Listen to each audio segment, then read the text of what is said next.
Eh, bueno, quiero como hacer un paréntesis para más preguntas que nos formulan a través de la página web. Hay alguien que nos preguntaba por cómo está el proceso de contratación de docentes, porque nos habla de que se siguen celebrando contratos de provisionalidades cuando hay concursos en proceso y a punto de nombrar docentes, que por qué no se le da prioridad a dichos concursos. ¿Cómo está ese tema? El concurso docente no ha terminado y nosotros somos muy respetuosos de la norma y realmente somos respetuosos de que si hay algo de meritocracia y realmente alguien que tenga el derecho a ingresar, tiene que tener el derecho a ingresar. El concurso docente apenas va en una primera fase, que es aquellas personas que pasaron. Es que me dicen, no, ya pasé el concurso docente, no, pasaron una primera fase y tienen que pasar bien, ¿sí? Pasaron una primera fase que fue un concurso escrito. Ahora viene una segunda fase y además solo hace la función pública, realmente de decir, acredite lo que usted dijo que tenía. Entonces yo soy magíster en tal, yo soy doctorado en tal, yo soy licenciado en... Entonces tiene que acreditar y seguramente por ley de garantías no han hecho, digamos, la contratación de venga, señores que pasaron, acrediten realmente lo que dijeron en sus hojas de vida que tenían. Y posteriormente en una tercera fase que es una entrevista. Entonces tienen que pasar las tres fases y adicionalmente quedar muy bien ubicados. Es decir, si el secretario de Educación de Ibagué colocó 160 empleos precisamente en provisionalidad que lo está manejando en este momento, pues esos 160 empleos serán los 160 mejores hojas de vida. Seguramente serán 30 de básica primaria, 20 de preescolar, 10 en matemáticas, 15 en lenguaje. Entonces, en ese orden de ideas es que hacemos la selección y empezamos a ingresar a los docentes. Doctora Cecilia, ¿cómo evaluar la idoneidad de los docentes? Usted, digamos, era crítica con la evaluación por competencias que está, digamos, proclamando, digamos, el Ministerio de Educación. ¿Qué se evalúa entonces? ¿Qué evaluar en un docente para poder determinar la idoneidad, digamos, de su labor, digamos, por la, digamos, importancia que tiene dentro del proceso educativo? Bueno, yo quiero decir una cosa primero. Existe una gran confusión en el público en general, en la ciudadanía, e incluso en algunos docentes, de confundir lo que son las necesidades con las vacantes. Me explico. En todos los colegios de Ibagué de bachillerato seguramente se necesita un psicólogo. A mí me paran mucho en la calle siempre para preguntarme, Oli, ¿por qué no lo han nombrado si lo necesitamos? Una cosa es la necesidad, pero otra cosa es la planta personal. La planta personal tiene unas vacantes determinadas en unas áreas y en otras no. Pongo un ejemplo.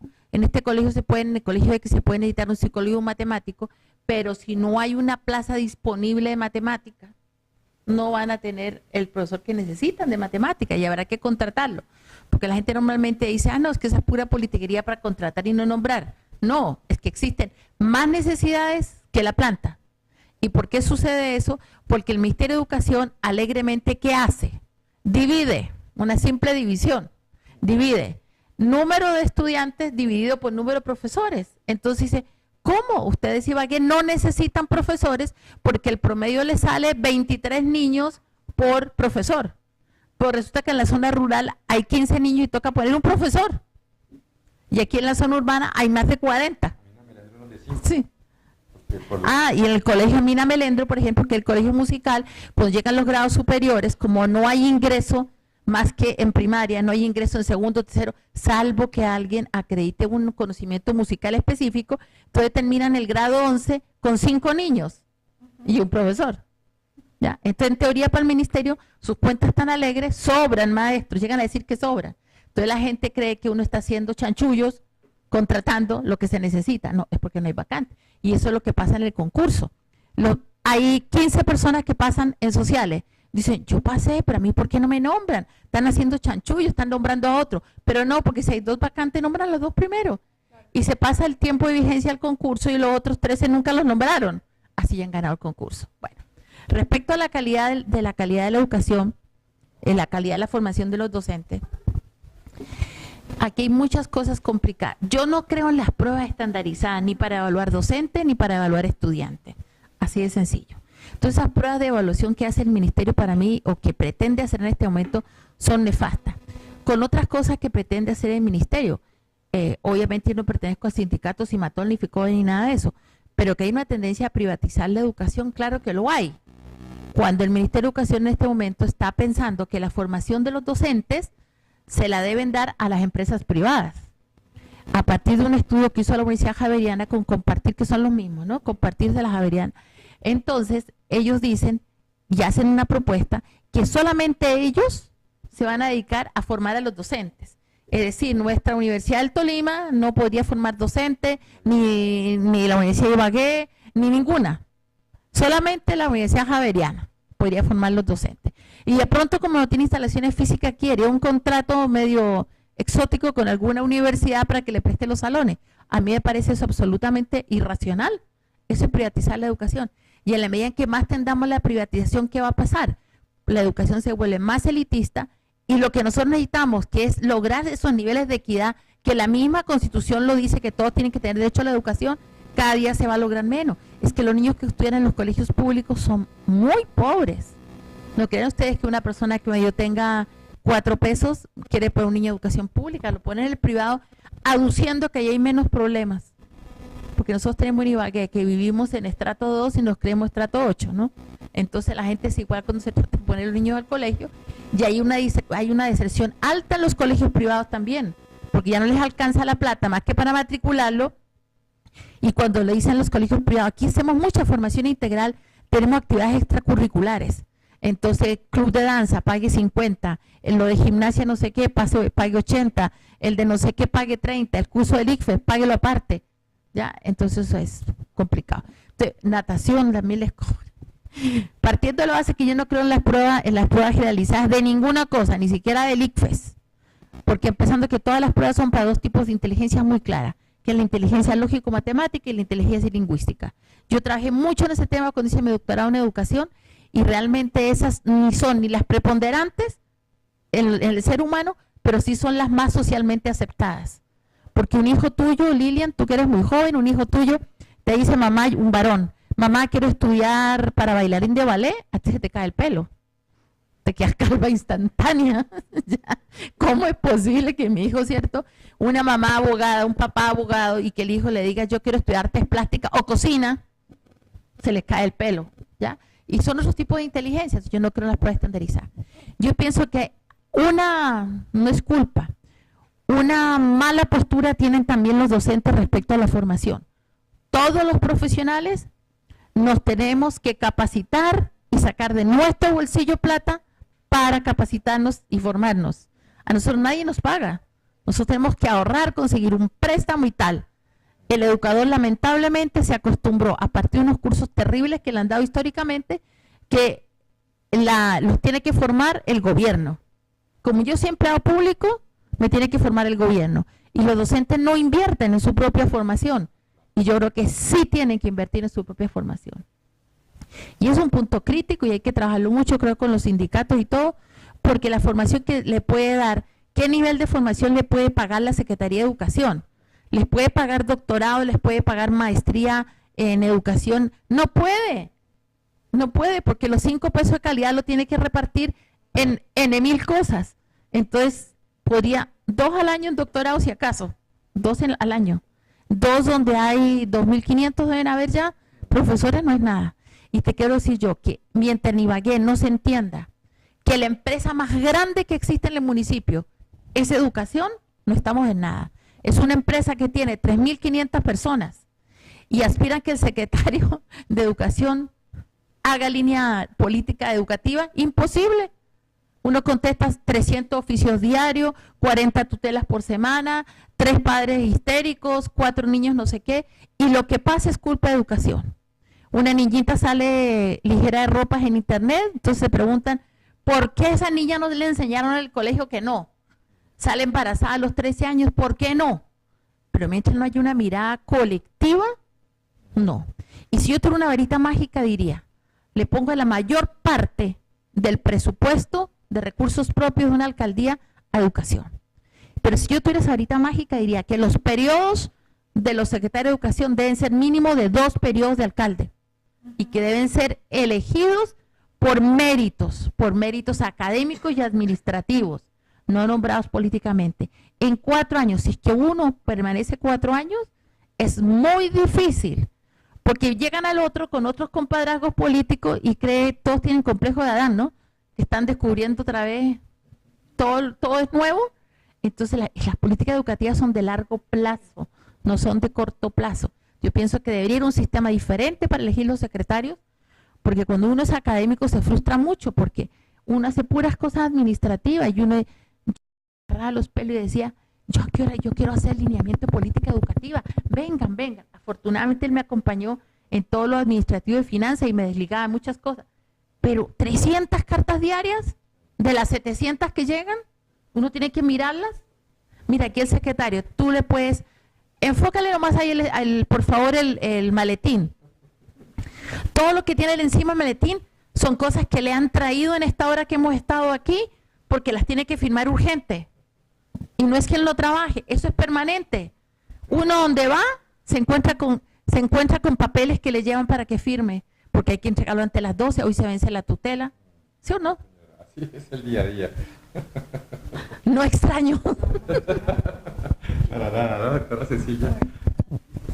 18 horas diarias. No sé si usted tenga, doctor Diego, algo más que agregar. Sí, es importante lo siguiente, Lilian, se han mejorado algunos índices, lo voy a decir rápidamente, por ejemplo, de niños atendidos por computador, digamos, niños que van a un computador. Entonces, digamos que de 20 del 2010 hemos pasado a 14. ¿Sí?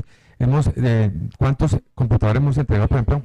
50 niños por computador. 50 niños por computador, y mira que hemos pasado 20, 17, 15, ahorita vamos en 14 ya. Se hemos entregado solo el año 2013 1.241, el año pasado 2.205. Hemos capacitado docentes en TIC 2.300, diplomados en TIC 376. Quiere decir que de todas formas, digamos que cuando vimos que la inversión en el año 2013 era menor que el año 2012, tiene razón. ¿Por qué? Porque es que en el 2012 hubo algo que marcó un poquito la diferencia, que fue los 8.000 del empréstito que hubo, el endeudamiento. Entonces, por eso al mirarlo ya este año, pues obviamente disminuyó, pero no hemos nunca bajado de 10.000 millones de pesos. Este año tenemos 10.500 millones de recursos propios, en los cuales pues se van casi 6.000 millones en gratuidad educativa. Nosotros hemos invertido para que, y el señor alcalde pues aumentó la gratuidad educativa de 10º y 11, para que tampoco se les cobran a los niños de 10º y 11, y para que los recursos le lleguen mayores recursos a cada institución educativa.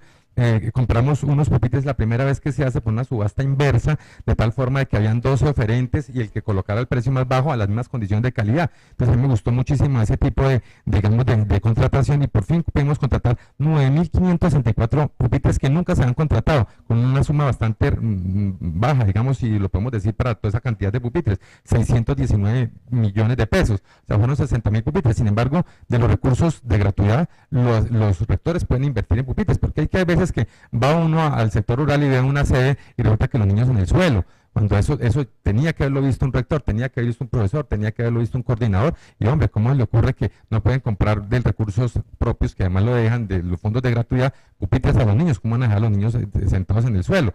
Podemos hablar de que también, digamos, fuera de los 8.000 millones, se invirtieron 2.000 en TICS. También tenemos redes, digamos, que hemos colocado conexión total a 44 planteles educativos, la conexión a Internet. Y algo muy importante que es de resaltar, el programa de la Universidad Humana, Lilian. El programa de la Universidad Humana, nosotros como tal, es algo adicional que hace nuestro señor alcalde, porque digamos que nuestra obligación, si lo podemos hacer, para hacer un instituto territorial de clase municipio, la obligación nosotros es de preparatorio hasta el grado 11. Sin embargo, el señor alcalde ha invertido con el tema de Universidad Humana para jóvenes que están saliendo de grados de instituciones educativas de grados 11 y que sean de estrato social lo más bajo posible, porque eso es una fórmula matemática: entre mejor le vayan el ICFES y mejor estrato social, pues son los jóvenes que tienen derecho a entrar a la Universidad Humana gratis. La Universidad Humana no es una universidad, es un convenio que tenemos con 7 universidades importantes en Ibagué, que tienen sedes en Ibagué, que tenemos carreras técnicas y tecnológicas. Ya empezamos con un ciclo profesional también,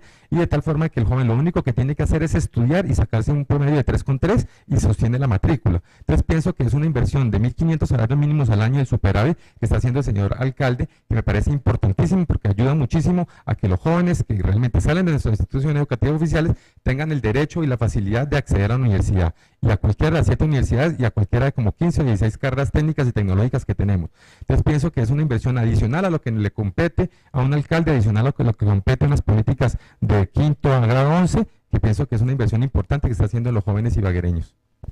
Que me parece muy importante, digamos, esa iniciativa de la Universidad Humana. No obstante, hay que tener en cuenta también, secretario, que pues la deserción más alta está en esos niveles, digamos, de media digamos, que implica el acceso a la educación superior. Es decir, que ahí hay que mirar más allá qué está pasando, si los chicos realmente están saliendo de los colegios para poder ingresar a la educación superior o les está tocando quedarse, digamos, haciendo otro tipo de actividades. Se van de digamos. policía, porque creen que es un buen negocio irse de policía. Sí, definitivamente, Lilian, sí, pero es lo que hablamos ahorita, por el decreto 3011 están desertando para irse a educación por ciclos, y sabemos que, como le digo, no es obligación del ente municipal, eso es algo a nivel nacional, precisamente el Ministerio de Educación Nacional, y tiene mucho que ver digamos, el gobierno departamental, pero respecto a eso, pues el número, no tengo la cifra, pero la cantidad de jóvenes que salen, yo sé que salen 7.500 del sector oficial, y salen por ahí unos 1.000 del sector privado, pero ¿cuántos ingresan a la universidad? No tengo la cifra, pero es realmente muy baja, pero tampoco le podemos echar la culpa a eso al municipio. Antes, al contrario, el municipio está dando una solución de más o menos unos 1.000 estudiantes al año. Bien, bueno, yo creo que pues como ya para ir cerrando, digamos una última pregunta también asociada pues a todo el tema de integrar, digamos, distintos actores además a la solución de los problemas de educación. Hablamos en un principio del rol que tienen, digamos, actores como los administrativos, los docentes, los mismos padres de familia, digamos, en el proceso educativo. Pero además hay que tener en cuenta otro tipo de actores, el sector privado, por ejemplo, y además otras secretarías u otras dependencias también de la administración pública, pues para poder aportar, digamos, a la solución de las problemáticas de la educación. ¿Qué hace la Secretaría, doctor Diego, también, y cómo ve, digamos, usted esa integralidad, doctora Cecilia, en Ibagué, frente a estrategias integrales, entendiendo integrales, pues que integren, es decir, otro tipo de secretarías y otro tipo de actores para superar estas dificultades de la educación? Hay, no hay, es difícil, no es difícil, ¿por qué? ¿Por qué pasa? ¿Por qué no pasa? ¿Qué hace la administración en ese sentido? Mire, yo sé que lo que voy a decir no les va a gustar ni 5. Bueno, ya estoy vieja, y uno no está vieja ya. No anda buscando ni novio ni medallas. Mire, yo creo que el problema de la educación de Ibagué son los ibaguereños. No es ni el ministerio, no es, el ministerio contribuye harto, ¿no? Porque allá sentado en sus laureles dictaminan la política educativa para el país, ¿no? O sea, ahí no hay ningún proceso de centralización en educación. Se descentralizan los problemas, pero no las políticas. Pero ¿por qué digo que los ibaguereños? Uno se sorprende y dice, ¿cómo? Pongo el ejemplo, ¿cómo Medellín, ya? Donde existe el más alto sicariato del país, donde están las comunas nororientales, donde bla, bla, bla, bla, bla, donde matan a un futbolista, bueno, lo que sea, ¿cómo? Y usted en lo que lo mira tiene los indicadores mejores de todo el país, ¿ya? ¿Cómo es posible que sea un ejemplo para el país la educación de Medellín? Es que usted que los paisas son paisas que todo lo que hacen lo engrandecen, lo multiplican, lo quieren y lo hablan. Nosotros todo lo que hacemos no lo queremos, no lo multiplicamos y encima hablamos mal. Entonces, ¿qué pasa en Medellín? Hay un movimiento de toda la ciudadanía de Medellín, hay un movimiento de los padres de familia, hay un movimiento de la comunidad en general, hay movimiento de las empresas frente a la educación, y por eso puede surgir la educación como surge. Aquí tenemos 5 empresas, 6 empresas, lo que tengamos, ahí estoy viendo Cemex, o como se llame ahora, pero ¿usted cree que Cemex apadrina colegio? No. ¿Usted cree que las empresas aquí se motivan para ayudar a la educación? No, consideran que la educación pública no es problema de ellos. Los países consideran que sí es problema de todos. Otros agravantes. Muchos padres de familia aquí creen que los niños se consignan en el colegio como un banco. Usted va a la consigna del banco $1 y quiere sacar 3. Usted consigna un niño y quiere que se lo entreguen educado. Usted que la formación básica se da en el colegio, en la casa, no en el colegio. Ahí es donde el niño aprende a convivir, a no pegarle al hermano chiquito, pero no, lo mandan al colegio. Y cuando el chino en el colegio roba y llega a la casa con 5 lápices, salió con un lápiz, me dice, uy, es que mi chino sí es reavión, ¿no? Es que esa abeja, a él sí le va a ir muy bien, porque mírese, un lápiz, yo no sé qué cambalache hizo en el colegio, pero llegó con 5. Entonces, la formación es desde ahí, desde la base. Y si Ibagué no se pellizca todo el mundo en Ibagué, estamos mal. Ahora, yo no sé qué pasó con Marc Anthony, pero yo me acuerdo que peleé por el, ¿cómo se llama ese bobo? Sí, el permiso. ¿Usted se lo dio? No, todavía no he pedido. Ni que se lo vayan a pedir porque yo salgo a hablar mal de usted, secretario. Esa es otra. Los que pueden pagar impuestos en Ibagué no pagan. Ese mexicano es el pelo blanco de las rancheras.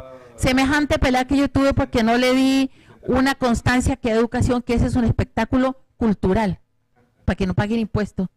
No, joda. Eso sí, Ibagué tiene que pescarse todo Ibagué. Porque parece que nombraron el secretario, ay, Dieguito, tan lindo, tan bueno, usted encárguese de la empresa más grande del municipio sin ninguna ayuda de nadie. Y la gente cuando vote por el próximo alcalde, el que sea, amarillo, azul, rojo, cuadrito, debe exigir la ciudadanía planteamientos muy concretos en educación, pero no discursos, planteamientos concretos y plata concreta para educación. Que ponga 10.000 millones el municipio de recursos propios es nada, porque se va el 90% de eso se va en lo de gratuidad. Entonces se vuelve a quedar sin plata para capacitar. Y no hablo más y muchas gracias por la invitación. Muchas gracias, doctora Cecilia. No, varias cosas. La doctora Cecilia tiene razón. Nosotros desde la Secretaría de Educación hemos creado, digamos, un observatorio de la calidad en donde estamos revisando y obviamente tiene asiento las instituciones educativas privadas, las universidades públicas y privadas y el sector empresarial, en donde precisamente, pues, por lo menos estamos revisando y evaluando cifras, ¿ya? Por otra parte, pues, los que han sido aliados nuestros en el sector cooperativo, sin embargo, pues, uno es importante resaltar esa ayuda, sin embargo, pues, uno sabe que de todas formas, por la obligatoriedad de la ley 79, ellos deben invertir en educación un 20% de sus excedentes, ¿no? Entonces, ellos tienen que invertir en educación formal, sea para instituciones educativas de Ibagué, del Tolima o del ICFES. Entonces, ellos vienen haciendo esas inversiones y lo están haciendo en la parte más importante, en la zona rural, porque pues es donde ni siquiera tenemos los predios y ni siquiera nosotros podemos invertir porque no tenemos la propiedad de los predios. Entonces, pues ha sido muy importante. También hemos ayudado con ellos para que de pronto les hayan una disminución del impuesto de industria y comercio para que realmente nos quede el recurso en Ibagué y no se vaya para el ICETES o no se vaya para el Tolima. La gestora hizo algo importante el año pasado, fuera, digamos, de los 400 millones que hemos entregado para uniformes escolares, que son uniformes principalmente de educación física. Ella pues hizo una solicitud a la empresa privada y recogió un recurso importante de tal forma que a los niños del sector rural se les pudo dar uniforme de diario. Pero digamos que es la única, digamos, en 4 años que yo en la Secretaría de Educación, las únicas inversiones que yo veo del sector privado. Lo que se hace con las cooperativas y lo que se ha hecho precisamente el año pasado como con esa Teletón pues para colocarle uniformes a los niños en el sector rural. Bueno, entonces, no, por último, hay una pregunta también que hablaba de, bueno, de cómo mejorar la calidad del docente y las licenciaturas. Creo que es un tema que ya se tocó en relación con la formación de la Universidad del Tolima, que está preparando docentes, pero digamos, cómo garantizar esa continuidad, digamos, en el proceso universitario, que sea hasta como una reflexión para ir finalizando también la webcam de hoy. Doctora Cecilia o el señor secretario.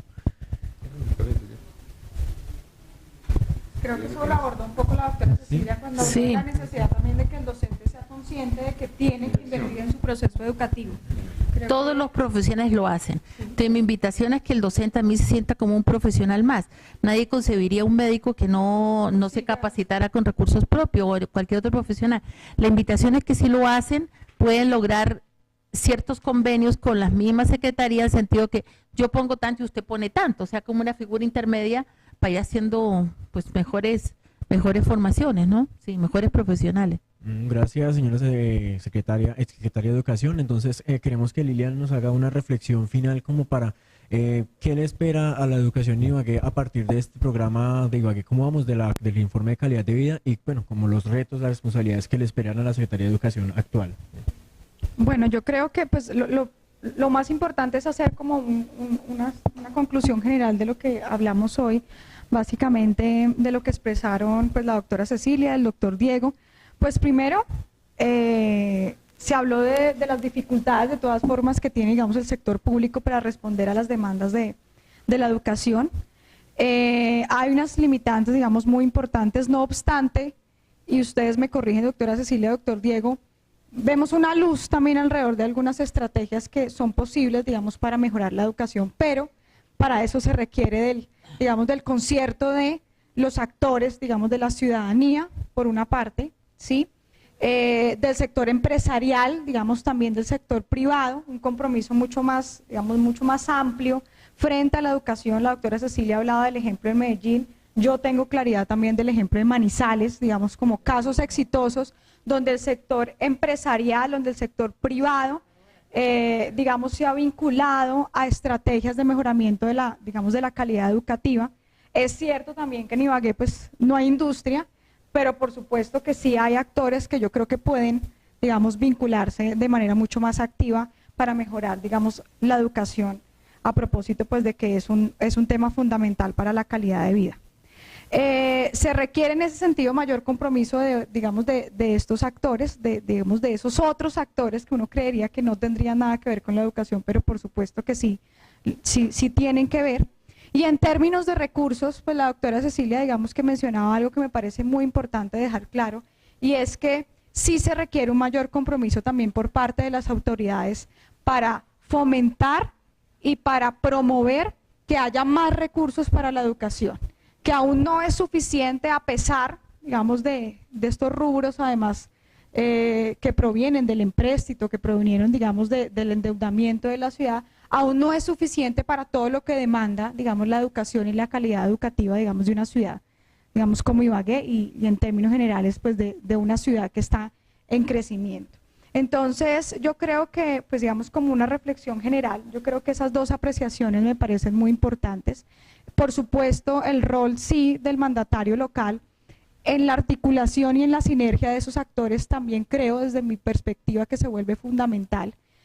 Convencer a esos sectores empresariales y hacer, digamos, que ellos se vinculen mucho más con este tipo de temas, creo que sí es un rol y es una labor fundamental del mandatario local y obviamente de sus colaboradores. Y en ese sentido, pues digamos, el reto que tiene la educación en Ibagué, pues creo que es bastante grande porque es un tema además que nos involucra y nos vincula a todos por igual, ciudadanía, sector privado y sector público. Entonces, pues esperamos que estas reflexiones calen de algún modo, digamos, en distintos actores y pues la idea del programa, digamos, desde el Ibagué Cómo Vamos es pues seguir promoviendo este tipo de discusiones y pues seguir promoviendo algún tipo de conclusión más allá que nos permita entender la problemática de la educación. Doctora Lilian, muchas gracias por esta reflexión para entender cómo va avanzando la educación y qué se necesita para mejorar en este tema en la ciudad de Ibagué. Les recordamos que esta es solamente una de varias mesas de trabajo que se está sosteniendo desde los resultados obtenidos en el informe de calidad de vida Ibagué Cómo Vamos y que mañana continuará con los temas de desarrollo económico, empleo, pobreza y desigualdad a través de esta webcam del Nuevo Día. Traeremos también invitados relacionados con este tema como funcionarios de la alcaldía que tienen que ver con estas opciones, además de expertos que nos aclararán ciertos tópicos sobre este asunto. Entonces, les damos primero las gracias al secretario de Educación, Diego Guzmán, a la secretaria Cecilia Correa, que también tenemos entendido que es asesora y pues conoce mucho el tema de la educación desde su experiencia como funcionaria de la alcaldía. A Lilian Castro nuevamente, pues por coordinar esta mesa de trabajo, porque ella lidera el programa Ibagué Cómo Vamos, que como ustedes saben es parte de una red nacional de ciudades Cómo Vamos, que se conforma por otras 8 ciudades del país. Entonces también gracias a ustedes por seguir la transmisión, por formular sus preguntas a través de la página de internet y los invitamos a una nueva sesión. Mañana continuaremos con esta mesa de la que ya les hablé sobre desarrollo económico, empleo, pobreza y desigualdad en la ciudad. Entonces les deseamos un muy buen día y nos veremos mañana en la nueva sesión de la webcam de El Nuevo Día.